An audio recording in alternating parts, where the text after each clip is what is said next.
Welcome to another episode of Soul Filling, where you get your soul fed. I'm Tiffany. I'm Jasmine. And I'm Cody. And today we have a very special guest with us. We have the CEO and founder of Houston Sauce Co. food truck, Courtney Lindsay here. How are you doing today? Hey, I'm doing good. Doing pretty good. I can't complain. Let me tell you guys, look, as I was doing some research on this man on the on their site, you cannot help but get hungry looking at the delicious food. Like, my mouth is watering right now. It's so good. Girl. Oh my God. I just had to say that. I second that. Everybody around Houston be talking about them chicken wings. Yeah. But they not chicken. They not chicken, though. Y'all gonna find out. Yes. So Houston Sauce Co. is a food truck, a vegan food truck, and we're going to talk about it more. But first, before we get started, we always have this segment called What Filled Your Soul This Week. So during this segment, just think about this past week, and if there was anything that just made you go like, dang, I really need to hear that, or dang, that really made me happy and I want to share it to the world. So everybody be thinking. I'm doing that myself, and I'm also trying to give y'all time to think about that one thing. Okay, are y'all ready? Yeah, I think I'm ready. Okay. Do you want to go first? Yeah, I can go first. So I spent a lot of time in my truck driving around the city all day. I have like multiple projects going on. And then in the midst of that is, hey, we ran out of this, so I need to go get that, go get this. So I spend the bulk of my time, good amount of my time in my truck driving. And so what I try to do to kind of like edify my soul and edify my mind, and not just be completely bogged down with music or something else. You know what I mean? So I try to get my books in. So I listen to audiobooks. And so today this week I ran through 2 books. It was the Chip and Joanna Gaines story, I think the Magnolia story, and then Chip's book was Capital Gains. And man, it's like those 2 books for like people that are entrepreneurial, like set or bound, you know what I mean? And then also couples, also followers of Christ, like those 2 books, man, like fed my soul like all the way to the brim, to where it's like, all right, cool. As soon as I get somebody to talk to this about, I'm gonna tell them about it. You know what I'm saying? Mm-hmm. So it just kind of like gave a highlight of their story and how they were not afraid to take risks, and how, one was a risk taker, which is Chip. I don't know if y'all watch Fixer Uppers, the show. Kind of, sort of, but you should watch it just a little bit and then just maybe read the, just a little part of the book, just kind of get an idea. But if you have any kind of ambition, like entrepreneurial ambition, like it's like a diamond in the rough. So it's straight. But yeah, it fed my soul to the brim this week. And what's the book called? I love that. Capital Gains is the one with just Chip, and then the other one I think is called The Magnolia Story.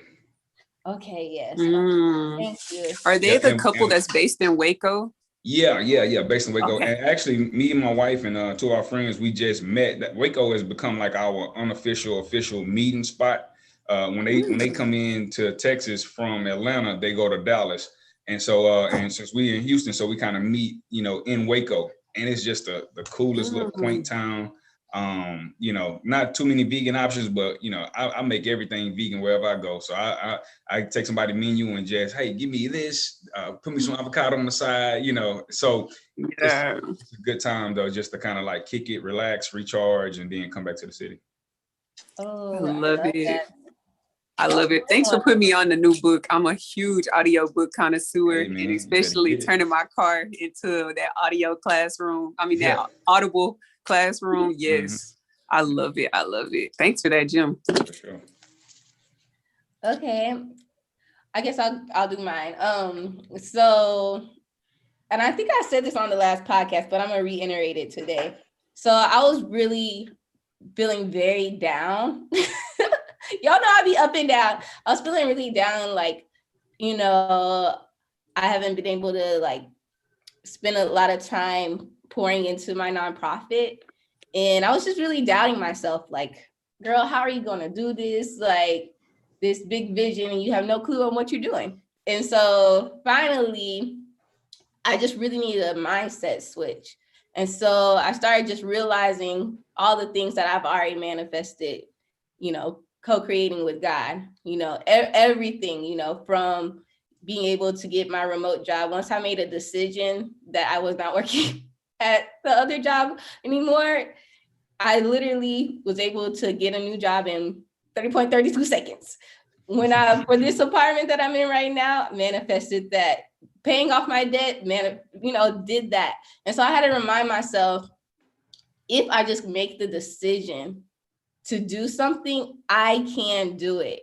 And so I think sometimes we forget about what we've done and what God has done in our lives so easily and so simply, by just simply taking action and not wondering how and just doing. And so if anybody's doubting themselves, think about everything that you've already accomplished and know that you still have that power within yourself to do the next thing that God is calling you to do. And so now I'm just like, what do you mean? I could do anything. Okay, like let's do it. And so I needed that back, because I feel like kind of like when you get older, you just start thinking about things like little like different. Like when you're in college and growing up, you're like, I could do anything. You just start doing stuff. And I wanted to get back to that space of just like being fearless. And so that's what I'm on right now. Yeah. The thrill of that hunt and that pursuit, man, is what we all miss a lot of times. Because when we become adults, like that, being an adult is like very rigid and serious. Once it becomes serious, you're just like, I can't do that. I gotta do this thing right here. Like I need to take care of that first. Then I'll dream about this. But the thing about it is, if you continue to let that imagination fly and just keep thinking and breathing and, you know, acting and moving on it, taking one step at a time, because that's all you can do, then, you know, that'll help you see that a little more clearer too. So yes, so true. That's good. That is so good. Tiff, you hit on something here, because I was just like, we really do be forgetting how great we are. And then sometimes that really can deter us from it can get us stuck in our current stage and not being able to move forward. And one thing that I used to really, really struggle with was like that procrastination piece. Like even for our podcast last week, I was like, I know we've been kind of taking a break with our ads, but I was like, I'm just going to put one out anyway, because I know doing it is better than not doing it. So I was like, I just need to do it, because I was like, I feel like I've been on the momentum, so I need to just keep it going. I just recycled an old ad that we had been already had using. So I was like, we just got to keep the ball moving. And I got that from, I wish I could remember, it's this TikToker. He's a real estate TikToker. And he was saying that, you know, a lot of times we get stuck in our decisions from our greatness because we ponder on decision making for so long. He said, all of your decisions need to be made within an hour or by the end of the day. Because what ends up happening if we prolong our decision for too long, that we just end up stacking decision on top of decision. Before we know, we have a pile of things that's on our to-do list that's undone, and we just feel buried in it, and then to the point where nothing ends up happening. So that's been my gym, like to try to actually take action by the end of the day, or not giving myself so long to make a decision. Like it is like if it's a great decision, great. If not the best decision, I made it in an hour. By the end of the day, I can go back and fix it. But I'm still trying to make healthy decisions. I'm still not just trying to rush and make a hasty decision, but I'm trying to make more swifter decisions, and, you know, so that more sound decisions in a shorter amount of time, so that things can actually just get done. But yeah, that's my gym. And I have two. And so the other gym was the power of thank you. And it's in this, I got it from this book that I'm reading called What Got You Here Won't Get You There. And so in the book, it talked about just like how some simple habits that normal people have to change in order to get to where we want to be, because our the habits that we have right now is not going to take us to the next level. And how we discount things, like people can give us a compliment and you say, oh no, these old things, or and it's like implying that we're not grateful, we're not showing gratitude for where we are right now, kind of like what you were saying, like just being okay with all what you've accomplished. If somebody tell you did great, but I got to do this, that, and it's like you completely just write off the compliment. So just simply just saying thank you, and it just boosts your caliber of a person. Like it just makes you feel, come off as more successful. It makes you send gratitude out into the universe. And we always talk about how powerful gratitude is. And, just that reminder that we already knew, but, sometimes you have to be reminded. So yeah, thank you, and making quicker decisions. Those are my 2 gems. Oh, I'm using all of that. How about you? Yeah, so every Friday we have a team meeting, and I haven't met any of my team members in person, but virtually we still connect, and they really push us to reflect. And so this week we had a team meeting, and our icebreaker was to say like our week in 6 words. And so I just wanted to share my week with y'all and just let y'all know that I am happy and healthy, living with joyous love. Because life is it's short, man, and just to be surrounded by baby boy, just absolute pure joy, pure love, and I'm just happy to be here. Oh, I love that. Yes, I was thinking about that earlier today. I love that. I just love how Kaden just came into the world and got you way more zen. You know how some mamas be stressed? I feel like Kobe's just more present, more joyful, like even more than she already was. I just love it. He's just amplifying all your great characteristics. Yes, we love him. So, Courtney, we want to talk about how did Houston Sauce Co. came to be? It's a staple for me at least, it's a staple in Houston. And I feel like everyone listening should go try everything there because it's so good. But yes, I know it had to be a journey. Yeah. So Houston Sauce Co., man. So some people don't know that it actually started from hot sauce. So if anybody's following my story, they know that like before I had the food truck for like 2 years, I was slinging hot sauce. And so I used to do pop-ups, at different venues and stuff like that. And I would have like, pre-COVID, you can give samples out. So we had like a bowl of chips, and let people get their chips, and I'm dabbing hot sauce on their chips so they can taste it. And they, give me one of them, give me 2, you know what I mean? And so like that was the true start. And the start came from a buddy of mine. He had, some extra peppers on the bush.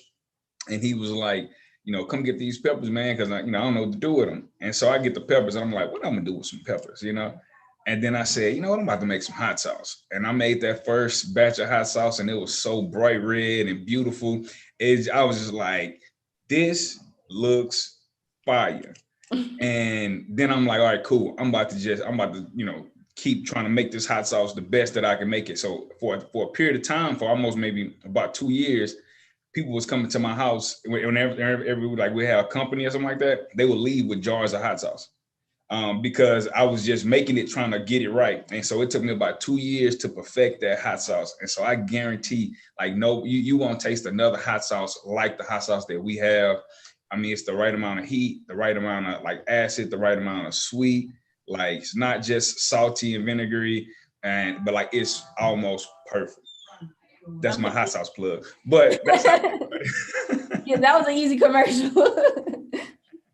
So that's how we started. And so I actually had a barbecue trailer, the same trailer that we use now for our current sauce pit. I had that trailer, and my goal was I was doing catering. I went to culinary school. So long story short, I'm just gonna sum it up so you can see like, okay, what a food stepped in. So I used to cook all the time in college. So I would, and I was a part of all kind of organizations. And so we were like, all right, cool. Y'all want to meet? Let's meet in my house and I'm cooking, And so like, that's how it kind of started. So then I went to the military and really started to like self-teach myself, I learned from Food Network. Like I learned like skills from Food Network. So I was like, working on everything. So I thought I was a great chef. And so when I was going to get out the military, I was like, all right, tell my wife, well, we're about to move back to Houston. I wanna go work for like, the best restaurant, one of the best restaurants in Houston. She's like, all right, cool, do it. I'm like, cool. We get back. I'm knocking on doors, they, habla español. I'm like, Paquito. And they's like, sorry. I'm just like, dang, So I finally got an opportunity at Max's Wine Dive. And Max, if anybody know Max's Wine Dive, they were doing like, like $10,000 brunches. Brunch is only like 3-4 hours. Now they making 10 stacks in 3-4 hours. So, and it was the money sound good, but the work was a lot, And so, and they just threw me in there, and I worked for free that day, As that was an interview. It's called a stage. So basically, he was like, you can start free. If we like you, if you like it, then it'll be a fit. If not, you had a good time. I'm like, cool. And so I did that. And by the end of the shift, all I remember was dos pollos. It was just like going in my head. I'm just like, look, I'm done. And he was like, man, you did great. Want to offer you the job. I'm like, cool, I'm with it. So I started working at Max's Wine Dive. So then we fast forward. I'm in culinary school, get ready to, I did all I could do at culinary school. So I'm doing my own thing as far as, private catering, personal chef. But I'm also still working oil and gas. I was a recruiter. And then I eventually moved into investor relations for a medical company and also doing recruiting. And so I had that, which that was the bread and butter. And then so I always had this, these aspirations to do food. And so I got this barbecue trailer. And so, but in the midst of that, I think I was turning maybe 31 or 32 or something like that. When you start getting older, you're like, something wrong with me. Like, I'm not feeling right, and 30 is not old by any means, you know what I'm saying? But I was just 32. Yeah. 32. So I was like, man, I'm not feeling right. So I go to the doctor and I say, I told the doctor, like, look, I need you to check every gland in my body that secrete chemicals because I'm feeling chemically imbalanced right now. So he checked everything, man, you fine. I'm just like, man, I don't feel fine. So I started, I continued to do research. And then I stumbled upon Dr. Sabi's raw detox. So I did a 6-week raw detox diet, just straight raw food for 6 weeks. And, I thought that I went to military, I was like 24, 25. So I went to military after college and all that stuff. So by that time I'm 25, I'm an old man compared to those young 18-year-old kids that's coming straight out of high school and they running like gazelles. So I thought that I was in the best shape of my life at that particular point in time because I went and just fell right in. And so, but that more physically fit, but now, fast forward a few years, about 4 or 5 years or whatever, like, I'm like, no, this is the best feeling I've ever felt in my life. I feel good this way. You know what I mean? And I wasn't nearly in the best physical shape as I was when I was in the military. And so I was like, okay, I'm gonna stick with this for a little while. And so what me and my wife decided, she wanted to just get on board, but she didn't want to order raw food. She wanted to cook her food. and so she got on board and we did flexitarian for a year. So flexitarian is Monday through Friday, we fruits and vegetables, vegan, all right? And then come the weekend, we eat whatever we want.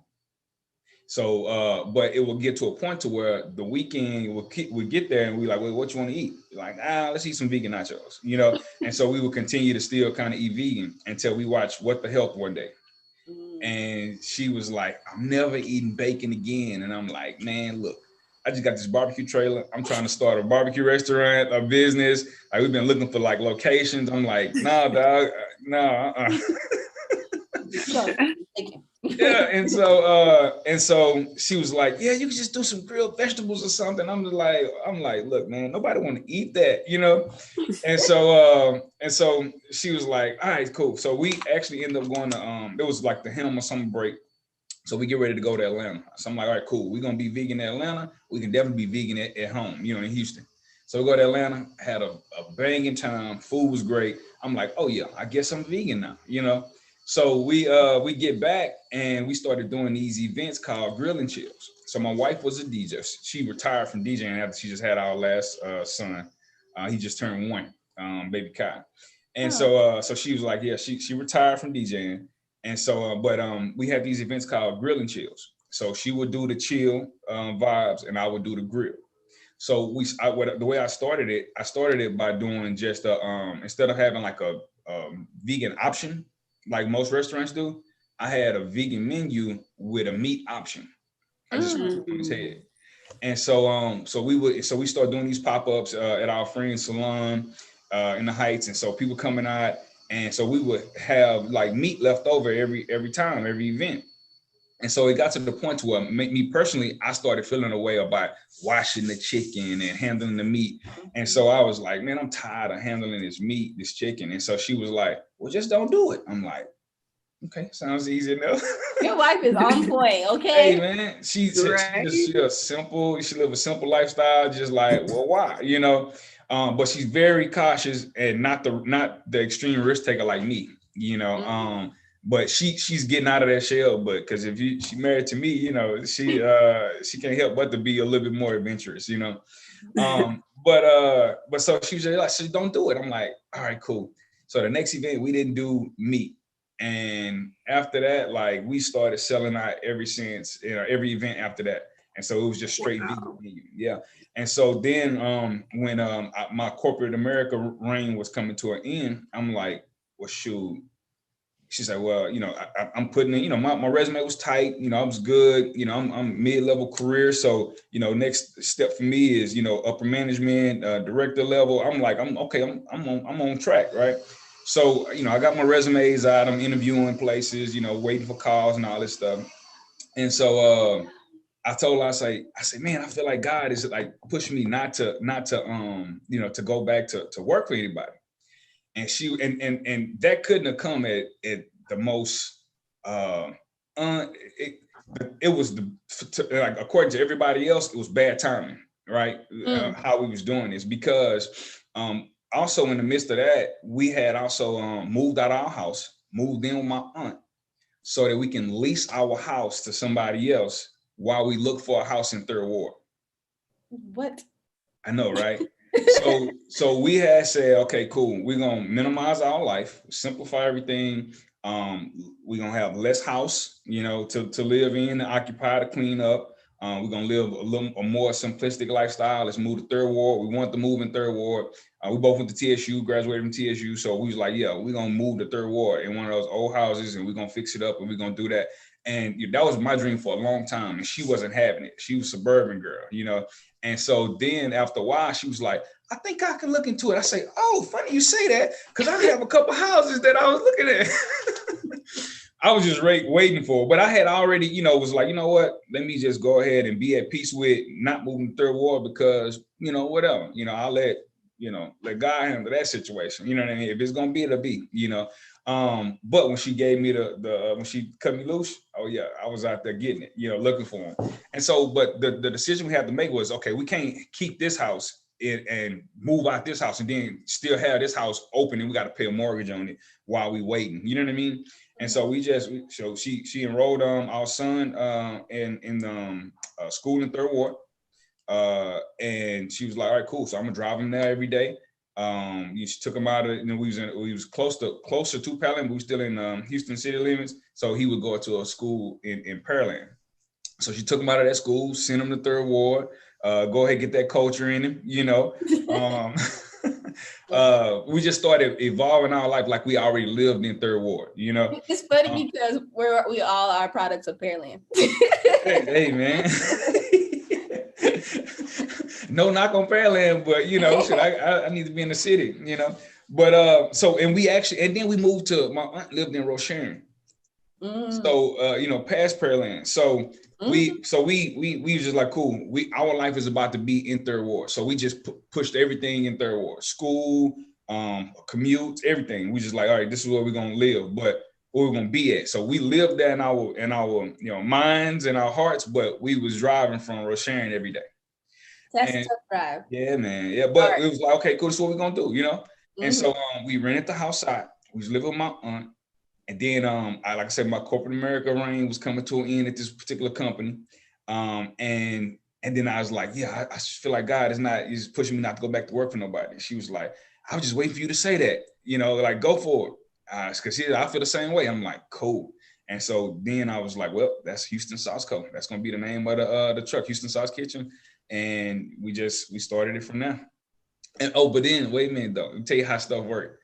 So as soon as I made that declaration and accepted that, I'm like, yeah, okay, cool. All right, God, you already know what I need. We rolling, right? So I'm getting something fixed on the truck. I didn't have a truck yet, but I was getting something else fixed. And so I get a call from a company. I got a call from HCC, right?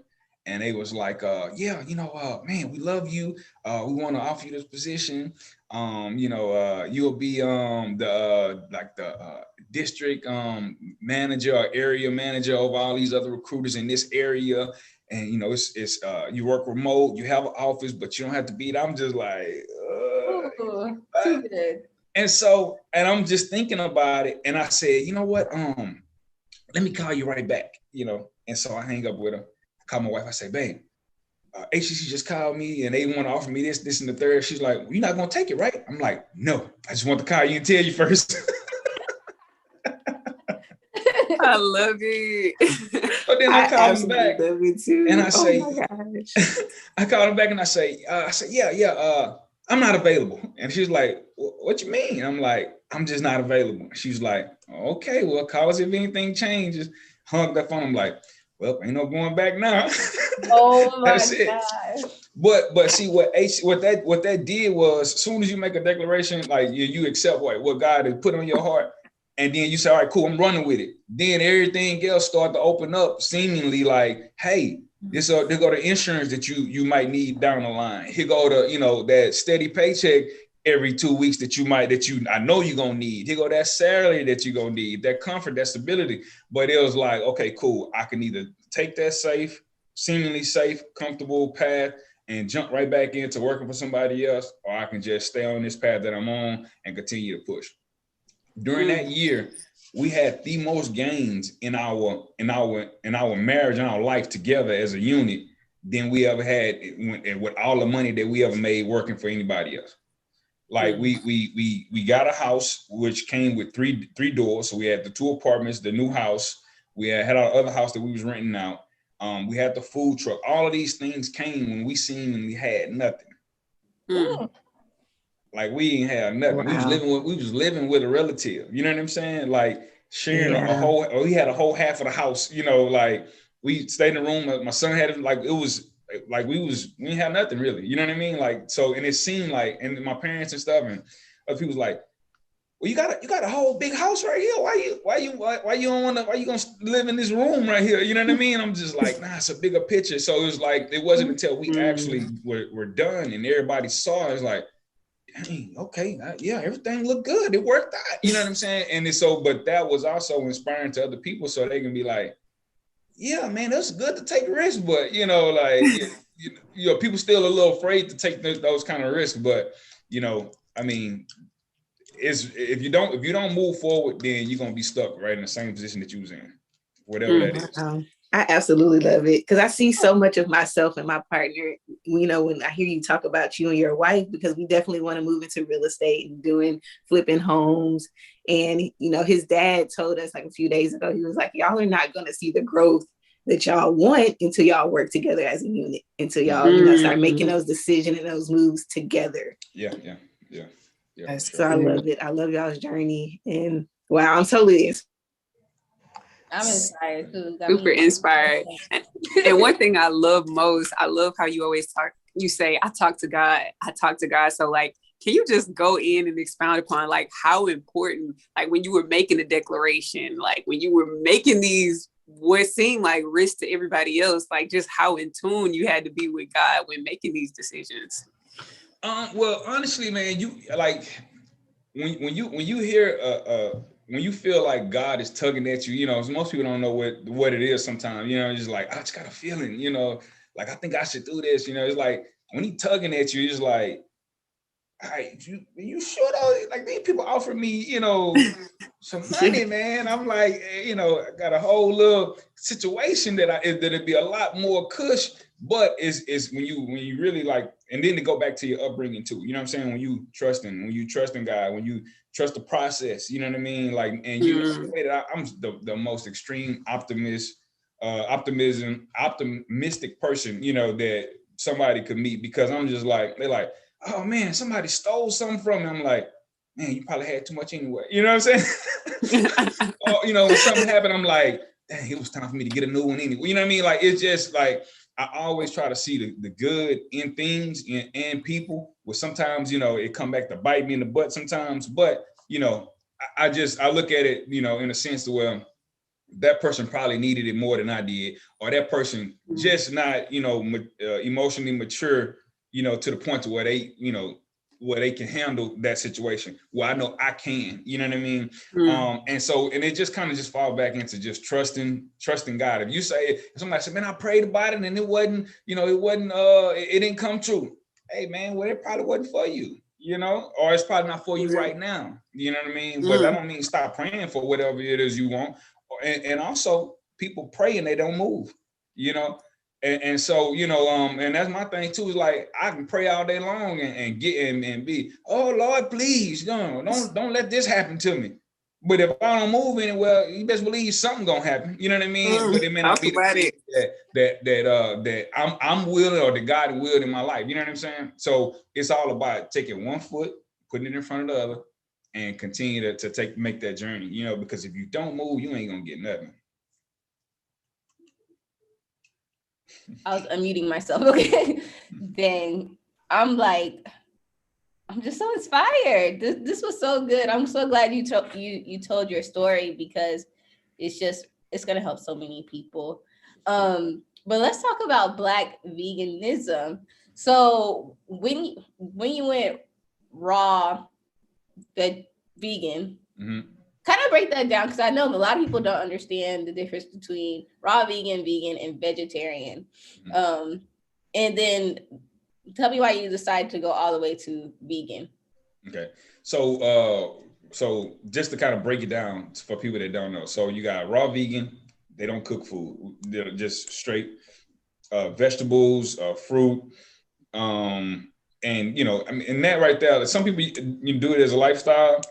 And some people just, do it to like detox themselves, just to kind of like, because vegetables make you just clean you out, you know what I mean? And if all you eat is fruit and vegetables, then you're going to be good and clean, so it's a good detoxer. And then veganism, it's a couple different layers of veganism. The one that I fall in under is I eat vegan. Eat vegan food. I don't eat animal protein or animal byproducts, anything like that. I don't. I have leather clothes, because like that's another thing. Like you got extreme vegans, and they vegan for the animals, and you got people that's vegan for the earth, and you got people that's vegan for their own consciousness or own health or whatever. I'm more the health, and I'm good with eating animals now. You know what I mean? And then the way I also look at it too, being a Black vegan, I'm not about to go lay my life down on the line for these animals, when, nobody laying their life down on the line for us being slain in the streets every day, So I'm not subscribing to, let's go protesting and, slaying fake blood on somebody's fur coat. I'm not doing that, because it's Black people dying every day, for nothing, or for, small petty crimes that can be, avoided or diffused, you know what I mean? So I'm not vegan for that. Right. I'm not, I love animals, and then, and being vegan, like, I've become more sensitive to like, dang, well, why they gotta kill animals like that? You know what I mean? Like, but I'm not about to go out there and put myself in the way of and be like, stop, like, hey man, y'all wrong for that.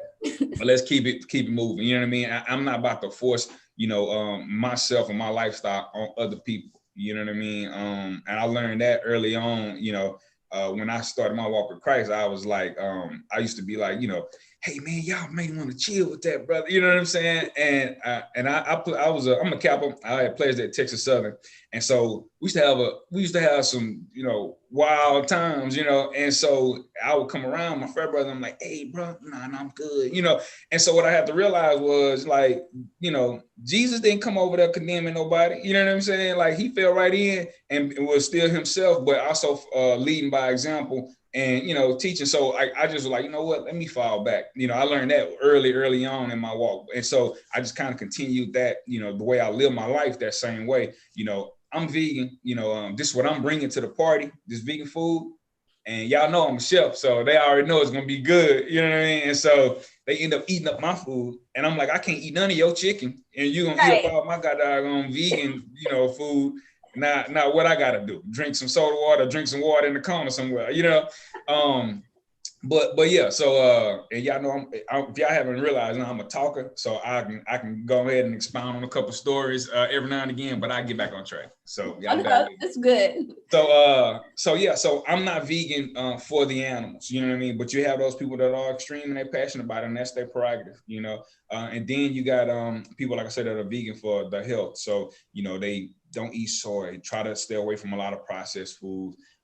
Try to stay away from fried food, but people love fried food though. You know what I'm saying? So if it's fried, if it's done right, then they're gonna get it.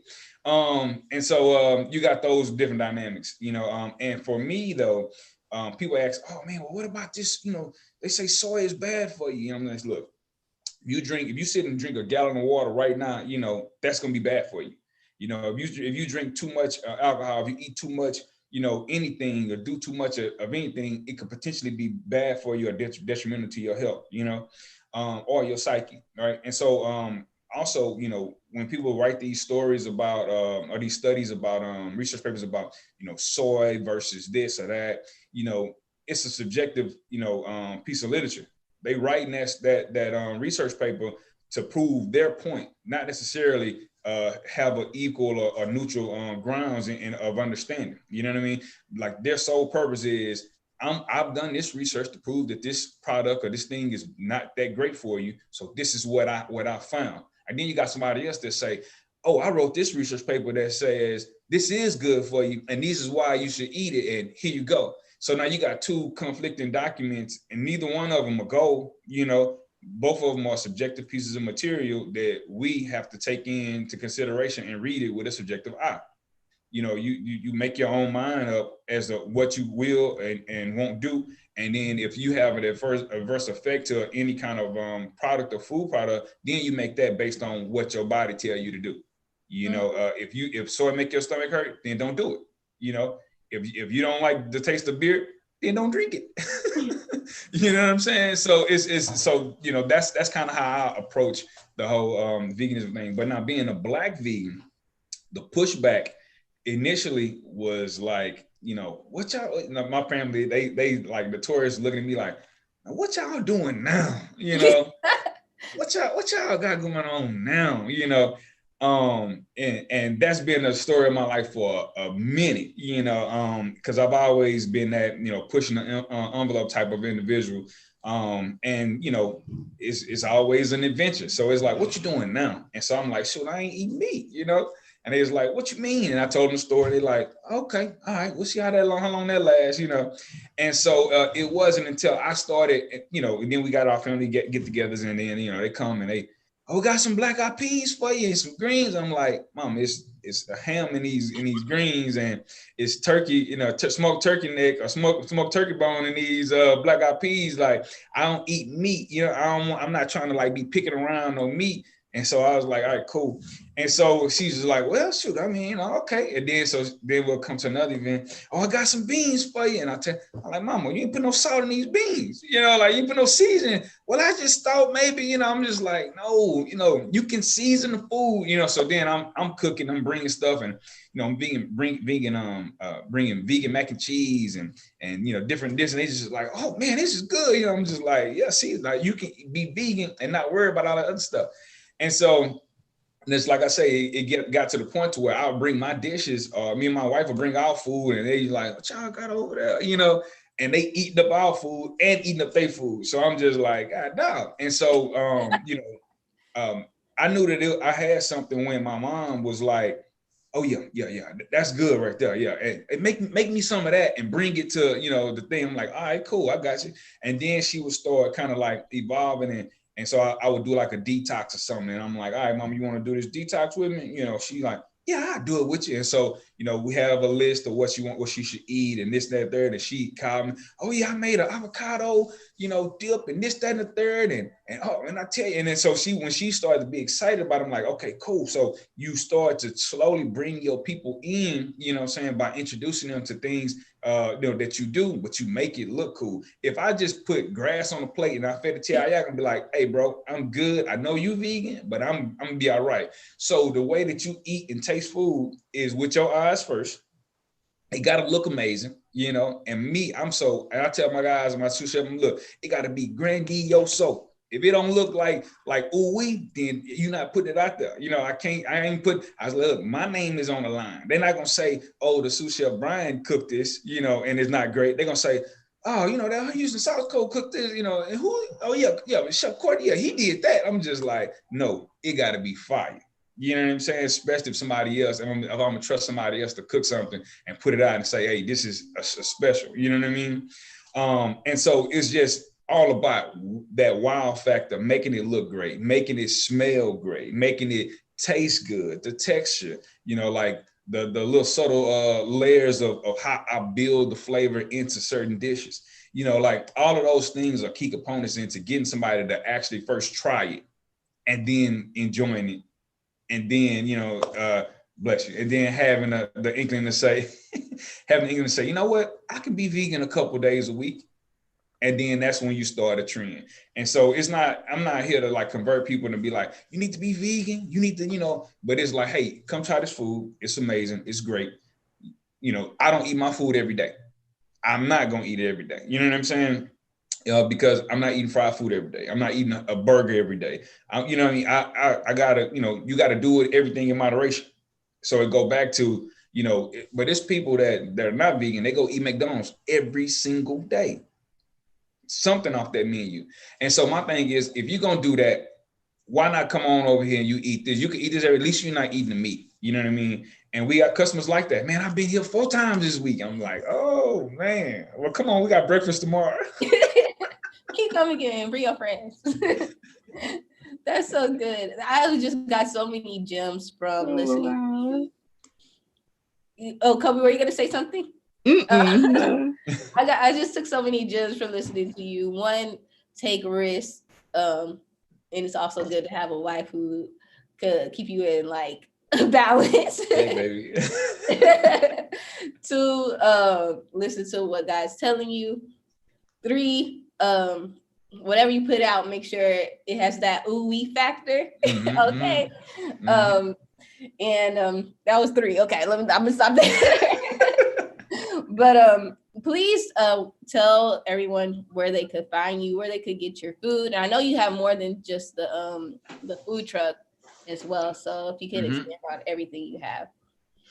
Okay, so we have our Houston Sauce Pit, and it's on a 5,000 block of Alameda, right on the corner across from 5015 and next to Turkey Leg Hut. So you can't miss it. You can at least see the smokestack from a distance. So that's our Houston Sauce Pit. We do 100% vegan barbecue. We got potato salad that'll make you feel like somebody granny just got through sticking their elbow in it. We got baked beans that feel like somebody mama done cooked them beans. And I mean, everything that we do on the pit is awesome. Tastes good. It give you that nostalgic feeling, that smell, the smoke, the wood. You feel like I'm vegan, but I'm eating barbecue this summer. You know what I'm saying? And year round. Then we have our shop which is currently at 4300 South Wayside Drive.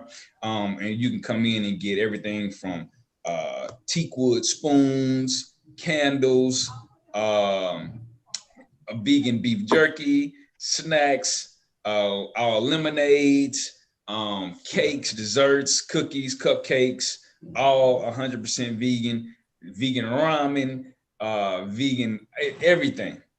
And we are about 85% Black owned in our store. all the products. It's I didn't know beautiful. that. Yeah. I live so close to Armida too. I'm worried for my money. And then we're about to get ready to launch our soft opening of what we are deeming the green zone. And so the green zone is going to be it's 4302 Alameda. It's across the street from Peggy Park.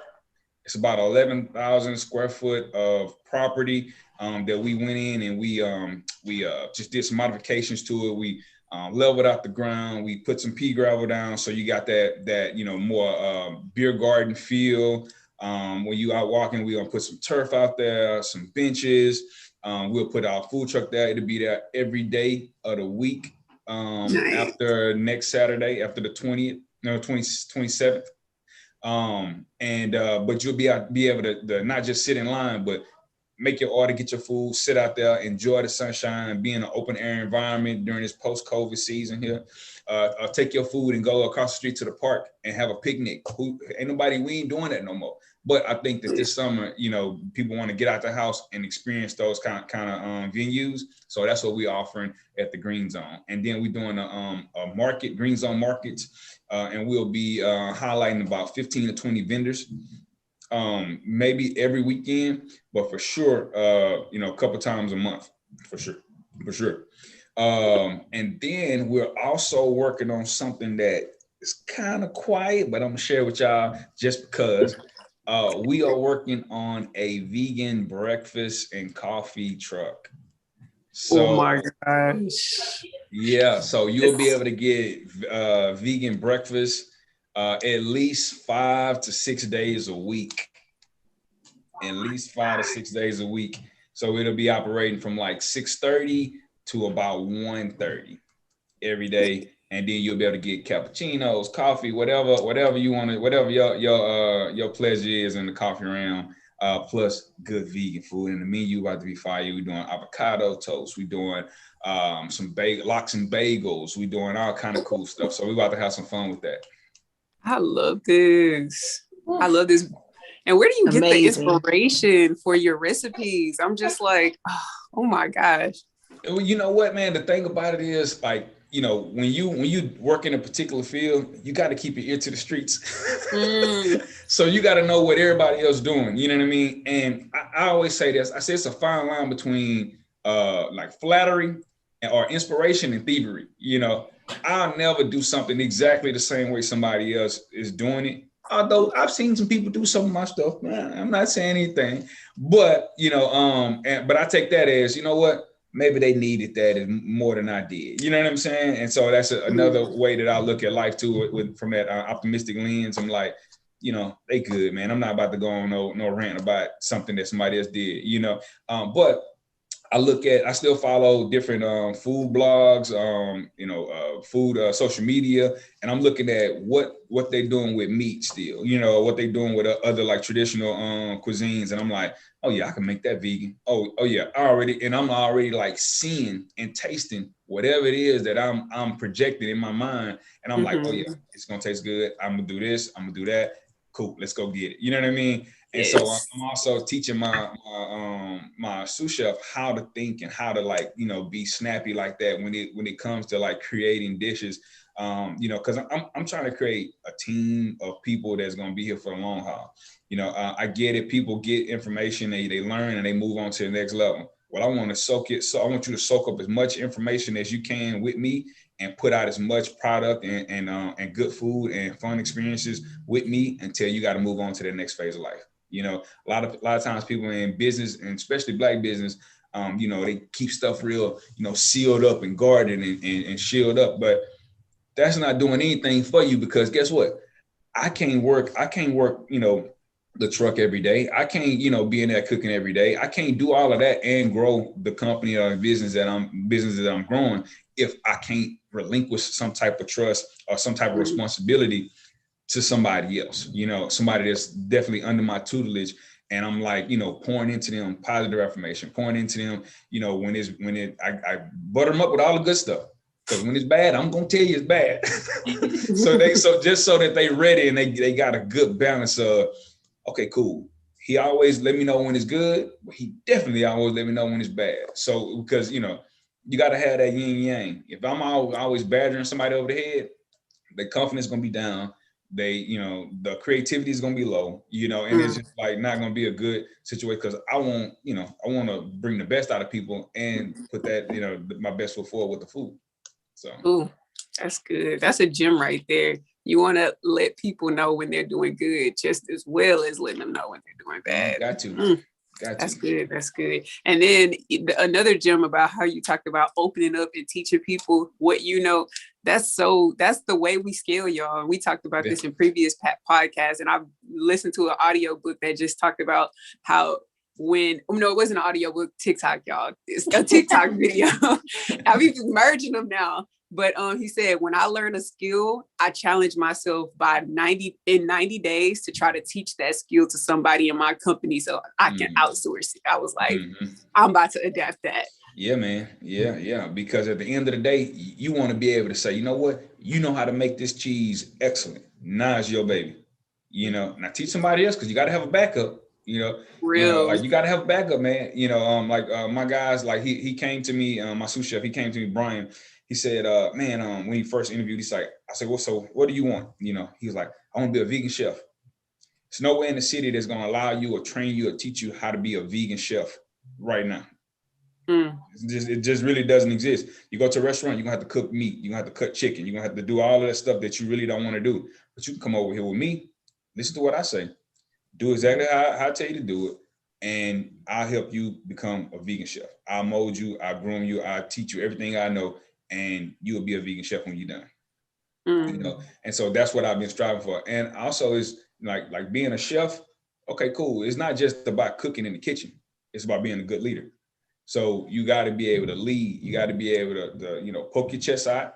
And when it comes time to make a tough, critique on somebody, or, tell somebody, hey, I think it's time for you to leave. You know what I mean? Like, you got to be, confident enough to stand on your own 2 feet and say, hey, buddy, or hey, ma'am, or hey, person, I think it's time for you to leave, or this is not done right. Let's try to do it a better way. And so I've been in leadership for a long time in various stages of life.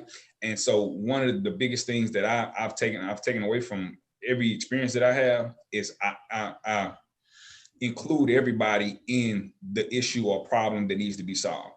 Hey, we need to do a better job at sweeping this floor at night. Even though I know nobody in here was the one that swept, that missed the spot. But I'm like, hey, we need to do a better job at sweeping, because XYZ and blah, blah, blah, And so everything that I say is we not doing a good job. Like, we can't be late again. Y'all need to get out there and make sure that the food is ready. We can't, you know what I mean? So like when they taking that into consideration, it's a learning curve for some people, because they're like, well, I ain't do it. No, listen, if you didn't do it, why you let somebody else do it?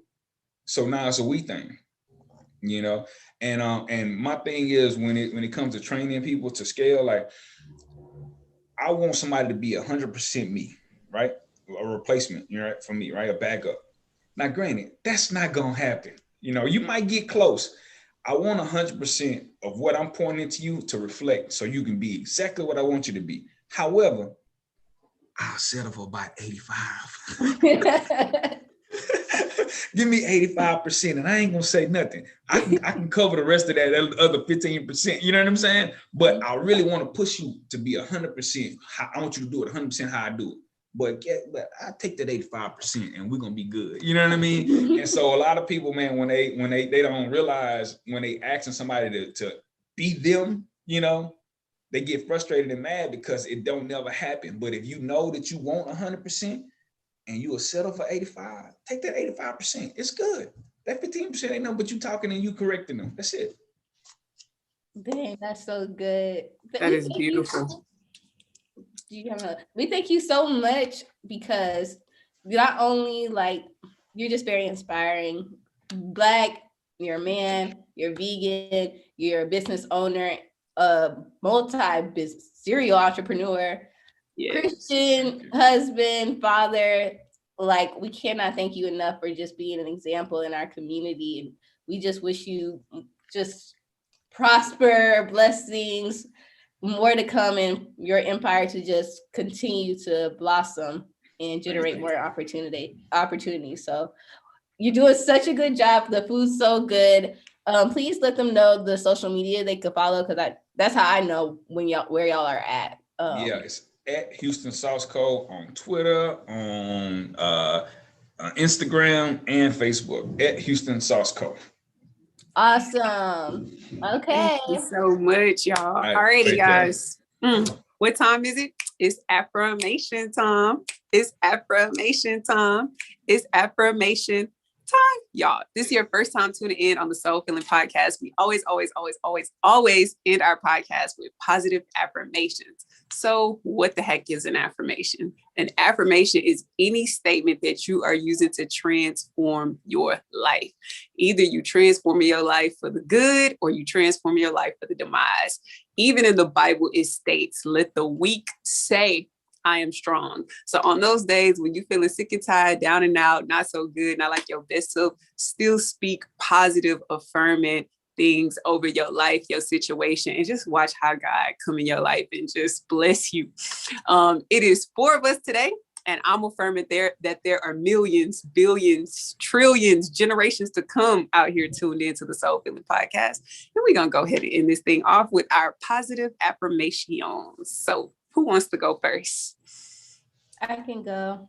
Okay. I am living a life of abundance. I am healthy, wealthy, and successful. I am in perfect alignment with what God has in store for me. Come on, alignment. I am resilient. Ooh, that's so good. Thank you to everyone listening to us right now. Make sure that you're following us on all social media platforms. Soul Filling Podcast everywhere. That's SoulFillling